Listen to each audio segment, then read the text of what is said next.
안녕하세요. 저는 올해로 30이 간 넘은 여성입니다.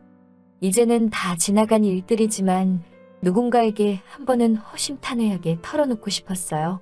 딸이다 생각하시고 가벼운 마음으로 들어주세요. 제가 8살 때 TV에서 어려운 사람을 도웁시다라는 홍보 영상을 본 적이 있습니다. 그 당시에 저는 너무 어렸기에 아버지께 어려운 사람은 뭐냐고 물어본 적이 있었어요. 아버지께서는 몸과 마음이 힘든 사람은 다 어려운 사람이라고 말씀해 주셨지만 그때는 제대로 이해하지는 못했어요. 저에 대해서 이야기를 해볼게요. 제가 어렸을 때 어머니는 일회용품을 만드는 공장에 다니셨고 아버지는 주로 건설 현장에서 일하시는 일용직 노동자셨어요. 넉넉한 형편은 아니었지만 두 분의 사이는 좋으셨어요. 비록 아버지는 말수가 적고 무뚝뚝하셨지만 그래도 어머니를 아끼고 사랑하셨어요. 그리고 그런 두 분에게 저 역시 넘치는 사랑을 받으며 자랐습니다. 하지만 이 행복은 오래가지 못했어요. 시간이 흘러 3년 정도 지난 어느 여름날 저는 친구 집에 가고 있었어요. 당시 저는 다세대 주택이 밀집한 동네에서 살았는데 그곳의 길은 마치 미로 같았어요. 즐거운 마음으로 길을 건너고 있었는데 갑자기 어디선가 나타난 오토바이에 그만 치이고 말았습니다. 오토바이에 부딪혀 나가떨어진 저는 치아가 부서지고 여기저기 크고 작은 상처를 입고 말았어요. 오토바이 운전자는 오토바이에서 잠시 내려 저를 이리저리 보더니 걸을 수 있지라고 묻고는 얼른 올라타 빠르게 사라졌습니다. 워낙 순식간에 일어난 일이었어요. 아프기도 하고 정신도 없고 그 자리에 주저앉아 얼마나 울고 있었는지 모르겠습니다. 지나가던 아주머니들 중 저를 알아본 한 분이 저를 집에 데려다 주셨어요. 엉망이 돼서 돌아온 저를 보신 부모님은 매우 속상해 하셨지요.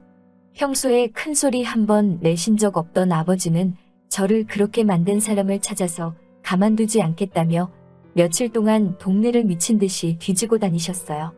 어머니 역시 저만 보면 한숨을 쉬시며 눈물을 흘리셨어요.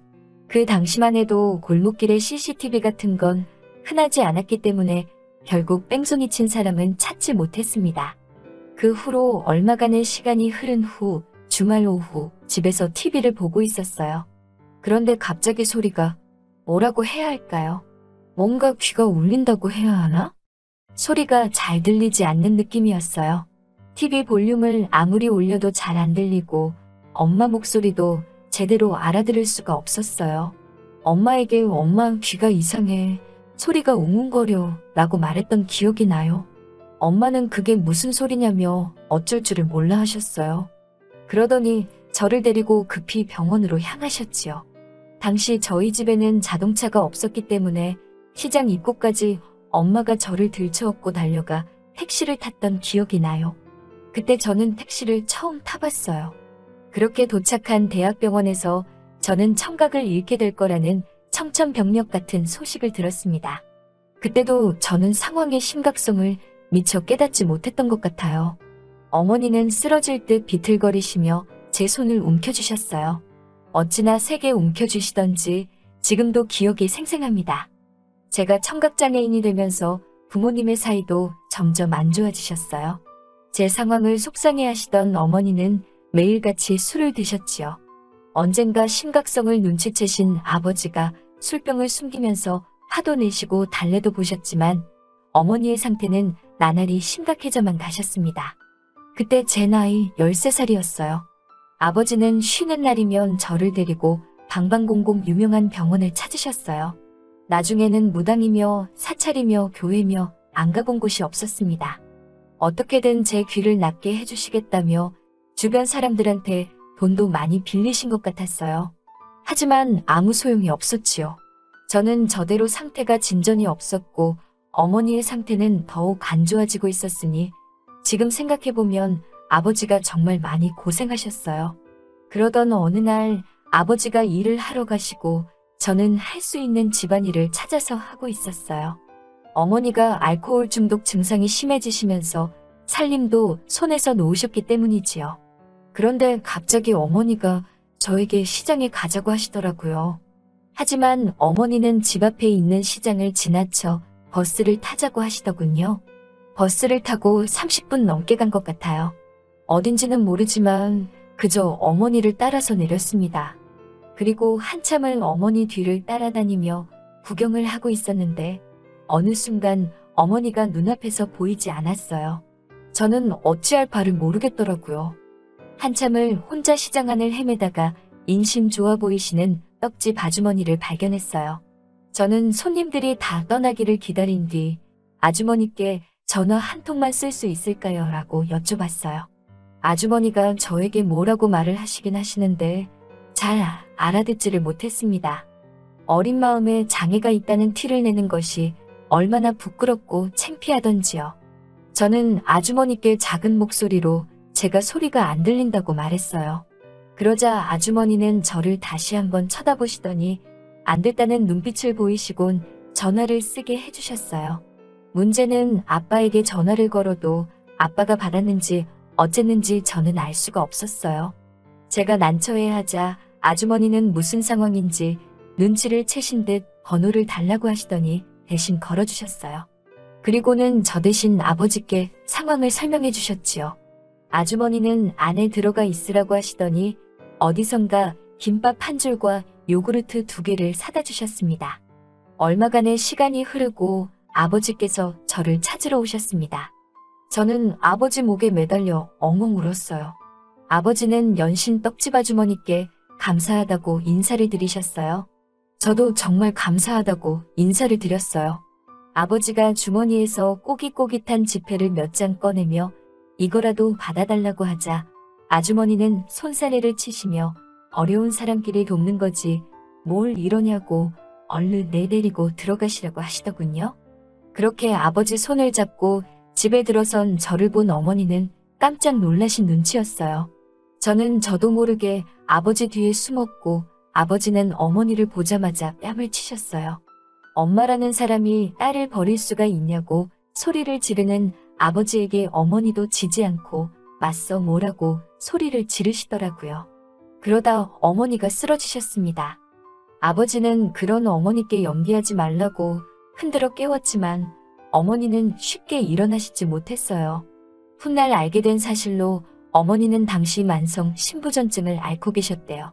그런데 집에 돈이 없으니 제대로 된 치료를 받지 못하신 거지요. 아버지는 오로지 저에게 매달리고 계셨고 어머니는 병을 앓고 계신 데다 우울증까지 겪고 계셨던 거지요. 그리고 얼마 후 어머니는 아버지에게 헤어지자며 이혼 서류 한 장을 내밀고는 집을 나가셨어요. 그 이후로는 지금까지 소식 한 번 없으시네요. 아버지 말씀으로는 지방 어디에서 그럭저럭 살고 있다고 하셨지만요. 아무튼 저는 중학교에 올라갔어요. 하지만 귀가 들리지 않는 상태에서 사춘기 친구들과 함께 지낸다는 건 무척 고역스러운 일이었어요. 제가 듣지 못한다는 걸 눈치챈 몇몇 친구들이 저를 몹시도 괴롭혔습니다. 한 번은 지나가고 있는데 누군가 저에게 먹다 남은 우유곽을 던진 일도 있었어요. 제가 뒤를 돌아보자 너나 할 것 없이 웃고 있었는데 누구 하나 저 대신 나서주는 이가 없더군요. 그때 누구에게도 무시당하지 않을 힘을 키워야겠다고 굳게 마음먹었습니다. 몇 날 며칠 쏘가리를 하다가 아버지께 특수학교에 보내달라고 부탁을 드렸고 그렇게 전학을 가게 되었습니다. 하지만 특수학교에서의 생활은 정말이지 제 기대와는 달랐습니다. 저는 귀만 들리지 않을 뿐인데 마치 저를 부족한 사람처럼 대하는 것 같았어요. 학교를 다닐수록 오히려 주눅이 들더라고요. 저는 결국 아버지께 학교를 그만두겠다고 말씀을 드렸어요. 대신 중고등학교는 검정고시로 반드시 마치겠다고 약속을 했지요. 혼자서 공부하면서 수어도 배우고 검정고시도 통과하고 저는 내친김에 수능까지 준비하여 서울에 있는 대학에 합격할 수 있었습니다. 고생하시는 아버지를 위해서라도 꼭 대학교에 가 아버지께 자랑거리가 되어드리고 싶었지요. 비록 명문대는 아니었지만 사람들이 이름만 들으면 알 법한 학교의 특수교육과에 입학했어요. 어머니가 떠나시고 거의 술을 입에 대지 않으셨던 아버지는 제 합격 소식을 들으시고는 소주를 드시면서 진한 눈물을 보이셨어요. 그리고 그렇게 합격한 대학교에서 저는 지금의 남편을 만났어요.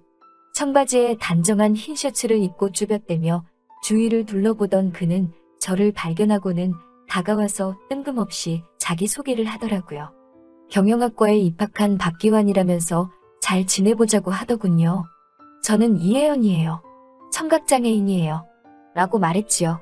사실 언젠가부터 저는 자기소개를 할 때 꼭 청각장애인이라는 말을 덧붙이고 있었어요. 여기에는 여러 가지 이유가 있었는데 첫 번째는 상대가 나중에 알고선 당황하는 모습을 보고 싶지 않았고요. 두 번째는 스스로에게 당당하기 위해서였지요. 아무튼 제가 청각장애인이라고 말하자 그는 그저 그래요? 라고 말하고는 다시 자기 이야기를 시작하더군요. 전혀 개의치 않는 그 모습에 오히려 제가 놀랐지요. 그와의 대화는 즐겁고 말이 통하는 것 같았어요. 그는 저에게서 한시도 눈을 떼지 않고 입모양에 신경 쓰며 말을 하고 있었어요. 그런 배려가 고마웠지요. 게다가 제가 가입한 수어 동아리에 그도 가입을 했더라고요. 자기도 수어를 배워보고 싶다고 하길래 굳이 왜 배우려고 하냐고 묻자 조만간 꼭 필요해질 것 같다고 하더라고요. 당시 저는 그가 저를 좋아하는 것 같다는 느낌은 있었지만 확신은 없었어요. 하지만 그는 꾸준히 동아리에 나와 수어도 배우고 제가 참여하는 봉사활동에도 빠짐없이 참석하더라고요. 그의 그 성실함과 진정성에 저도 조금씩 마음을 열게 되었지요. 그리고 1학기가 끝나갈 무렵 그는 저에게 제법 능숙해진 수어로 여자친구가 되어달라며 고백을 해왔지요. 그 이후로 우리는 다른 커플들처럼 평범한 보통의 연애를 시작했어요. 수어를 하기도 했고 필담을 나누기도 하면서 서로를 점점 알아갔어요. 중간에 남자친구가 군대를 갔다 오고 저 역시 해외에 봉사를 다녀오기도 했지만 달라진 건 없었어요. 오히려 그에 대한 제 마음은 더욱더 커져만 갔지요. 그리고 마음 한편에서는 걱정도 커져만 갔어요. 이러다 이 사람이 나를 떠나면 어떡하지? 엄마도 나를 떠났는데. 그런 생각들 때문이었어요. 결국 저는 남자친구에게 이별을 고하며 그동안 말하지 못했던 저희 어머니에 대한 사실을 털어놓았습니다.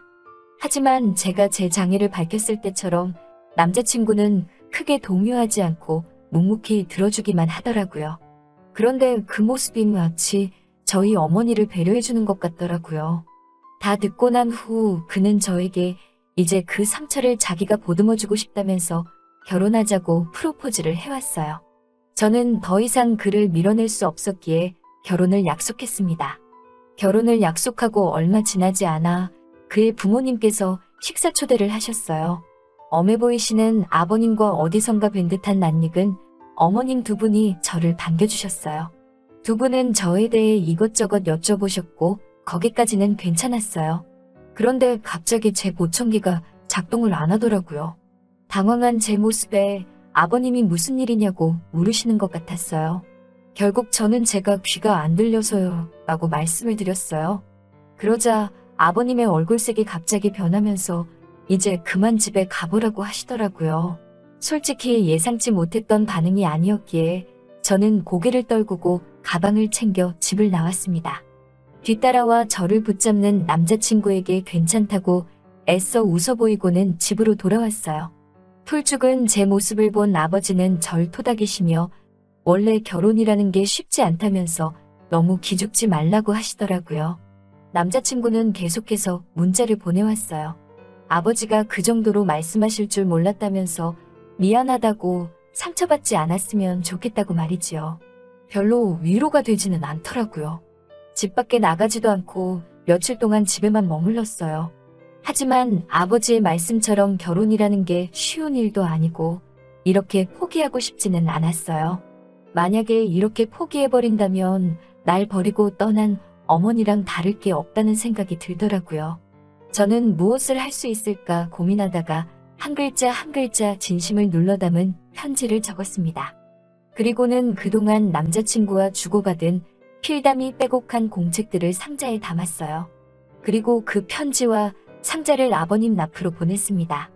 한 번만 시간을 들여 읽어주시면 저와 기환 씨가 얼마나 서로 사랑하는지 아실 수 있으실 거예요.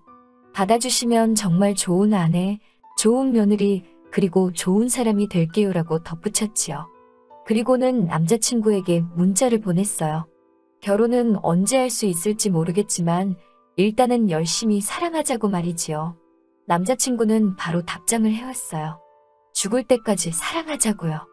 그렇게 우리는 다시 만나 예전처럼 연애도 하고 봉사활동도 하면서 시간을 보냈습니다. 그렇게 한 달이 넘게 흘렀는데 아버님과 어머님께서는 아무런 말씀도 없으셨어요. 조금씩 조바심이 날 무렵 남자친구가 저에게 어렵게 말을 꺼내더라고요. 아버님이 자기를 좀 만나고 싶다고 집으로 오라고 하시는데 불편하면 거절해도 된다면서요. 저는 불편할 게 뭐 있어. 나도 아버님 뵙고 싶으니까 가자라고 말했지요. 그렇게 남자친구의 집에 도착하자 아버님과 어머님은 일단 식사부터 하자고 말씀하시더라고요. 아무런 대화도 오가지 않는 식탁에서 꾸역꾸역 음식을 입에 넣고 있으니 왠지 모르게 서럽고 눈물이 차오르더라고요. 게다가 오빠도 저와 부모님 눈치를 보는데 그 모습이 안쓰러워 죽겠더라고요. 저는 결국 가방 속에서 종이 한 장을 꺼내 죄송하다는 말과 함께 오빠와 헤어지겠다고 적었지요. 오빠를 미워하지 마세요. 다 제 욕심이었습니다라고 덧붙였어요. 그렇게 작성한 쪽지를 슬며시 식탁에 올려두고 자리를 일어나는데 아버님이 어디 어른이 식사 중인데 마음대로 일어나냐며 고함을 치십니다. 저는 가지도 앉지도 못하고 엉거주춤 서 있었어요. 그런데 아버님이 갑자기 제 앞으로 오시더니 어설픈 수화로 만나서 반갑다고 하시더라고요. 어머님도 그제서야 노트를 꺼내시고는 이 양반은 진작에 인사부터 하지 애를 놀라게 하냐고 적으시더라고요. 그러자 남자친구가 엄마 지금 혜연이 보청기 껴서 다 들려라고 말하더라고요. 그러자 어머님은 민망한 듯 웃으시며 아니 아버지가 계속 저것만 연습하더니 막상 혜연이를 보니까 긴장을 했나 보다고 하셨어요. 저는 이게 꿈인가 생시인가 무슨 상황인가 얼떨떨해 하고 있었지요.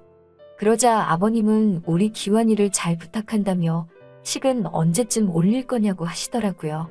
그렇게 행복한 저녁 식사를 마치고 어머님이 후식으로 떡을 가지고 오셨어요. 그러자 남자친구가 그러고 보니 혜연이가 어렸을 때 길을 잃었을 때 엄청 인자하신 떡집 아주머니가 도와줬었대요. 혹시 그거 엄마 아니에요? 라며 농담하듯 이야기를 꺼내더라고요. 그러자 어머님은 깜짝 놀라시면서 그럼 그때 그 씩씩한 애가 우리 며느리가 된 거야 라며 신기해하셨어요. 저도 깜짝 놀랐지요. 어머님은 그때 연락처라도 하나 받아놓을 거라며 얼마나 후회했는지 모른다고 하셨어요. 잘 크고 있는지 문득문득 생각이 났었다면서요. 저는 그동안 이 세상에 아버지 말고는 그 누구도 절 생각하는 사람이 없을 거라고 확신했는데 이제 보니 그게 아니었더라고요. 생각지도 못한 사람이 저희 안부를 걱정해줬다는 그 사실 하나만으로 그동안 제 마음의 상처가 큰 위로를 받는 기분이었어요.